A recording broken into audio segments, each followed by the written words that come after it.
সাবেক সংসদ সদস্য ও শিল্পমন্ত্রী নুরুল মজিদ মোহাম্মদ হুমায়ুনকে কারাগারে পাঠিয়েছে আদালত। সকালে গুলশান থেকে গ্রেফতারের পর তাকে নরসিংদী জেলা জজ আদালতে তোলা হয়। এদিকে গণতন্ত্র, ভোটাধিকার ও মানবাধিকার হরণ এবং ছাত্র জনতার আন্দোলনে গণহত্যার দায়ে দ্রুত বিচারের দাবি তুলেছেন এলাকাবাসী। মোবারক হোসেন তথ্যছবিতে বিস্তারিত। না কেন আঙ্গুর লাগবে কেন? গেল মার্চ মাসে রমজানে খেজুরের পরিবর্তে বরই দিয়ে ইফতার করার পরামর্শ দিয়ে সমালোচনায় আসেন নুরুল মজিদ হুমায়ুন।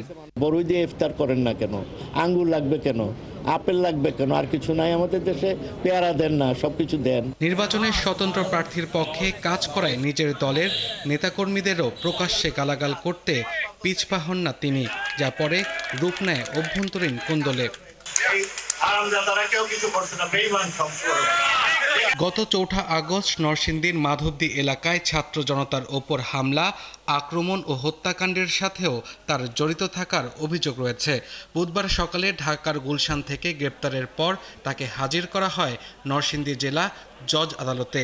এ সময় আইনজীবীরা 7 দিনের রিমান্ড চাইলে আদালত তা নামঞ্জুর করে তাকে কারাগারে পাঠানোর নির্দেশ দেন। আজকে যে মিনিস্টার রাকিবুল হাসান যে আদেশটা দিয়েছেন, এতে সম্পূর্ণ অন্যায়ভাবে আদেশটা দিয়েছেন। ওর নেতৃত্বে আমাদের জেলখানা মোড়ে এই বৈষম্য ছাত্র আন্দোলন বিরোধী আন্দোলনের মধ্যে যা নষ্ট যতগুলো খুন খারাপি হয়েছে সম্পূর্ণ তার নেতৃত্বে হয়েছে। আসামি পক্ষের আইনজীবীরা দাবি করছেন রাজনৈতিক প্রতিহিংসার শিকার হয়েছেন তিনি ও তার দলের কর্মীরা। আসামির বয়স এবং আসামি ওপেন হার্টের রোগী এবং তার 78 বছর বয়স্ক এবং একজন পেশা আইনজীবী এবং ঘটনাস্থলে উপস্থিত না থাকা সার্বিক বিবেচনায় তার রিমান্ডের আবেদন নামঞ্জুর করেছে। আর বিএনপির নেতারা বলছেন গণতন্ত্র, ভোটাধিকার ও মানবাধিকার হরণ এবং ছাত্র জনতার আন্দোলনে গণহত্যার জন্য নুরুল মজিদ সহ সব দোষীদের বিচার করতে হবে।